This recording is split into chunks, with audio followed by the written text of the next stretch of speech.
ముఖ్యంగా మహిళలైతే నిన్నటికి నిన్న మీరు అమలుపరిచిన బస్సు పథకం కూడా చూసాం కదా. ఫ్రీ అన్నారు.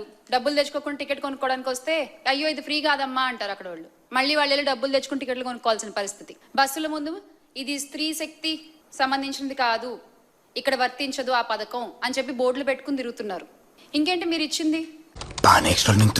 ఫ్రీ బస్సు గురించి మాట్లాడుతున్నావు, నువ్వేదో ఒక స్టోరీ చెప్తున్నావు, డబ్బులు తీసుకోలేదు డబ్బులు తెచ్చుకున్నాను. నీకు అంత డౌట్ ఉంటే, నీకు నిజంగా ఆధార్ కార్డు ఉంటే శ్యామలా గారు మీరు వెళ్ళి ట్రై చేయండి. ఆర్డినరీలో ఎక్కండి, ఎక్స్ప్రెస్లో ఎక్కండి, పల్లె వెలుగులో ఎక్కండి, ఎక్కడైనా ఎక్కండి, మెట్రో ఎక్స్ప్రెస్లో ఎక్కండి, మీకు ఫ్రీగానే ఇస్తారు. ప్రెస్ మీట్లు ఏసీ రూముల్లో కూర్చొని ప్రెస్ మీట్లు పెట్టడం కాదు, గ్రౌండ్లోకి వెళ్ళి చూడండి. ఫ్రీ బస్ సక్సెస్ అవడంతో మీ చేత స్క్రిప్ట్లు ఇచ్చి జనాలు మిమ్మల్ని తిట్టుకునే విధంగా, మీ తోటి మహిళలే మిమ్మల్ని తిట్టే విధంగా చేస్తున్నాడు జగన్మోహన్ రెడ్డి. శ్యామలా గారు గుర్తుపెట్టుకోండి, ఎందుకు ఈ విధంగా మాయ మాటలు.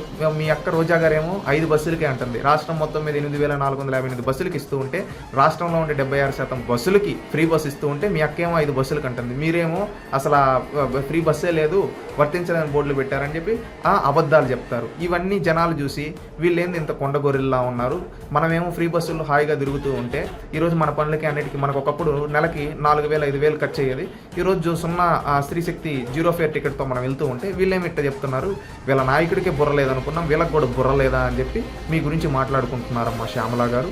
ఇకనైనా స్క్రిప్ట్ ఏదుంటే అది చదవకుండా గ్రౌండ్ రియాలిటీ తెలుసుకొని మాట్లాడాలని తెలియజేసుకుంటున్నామమ్మా శ్యామల. కరెక్ట్, ఇది కరెక్ట్గా చెప్పావయ్యా.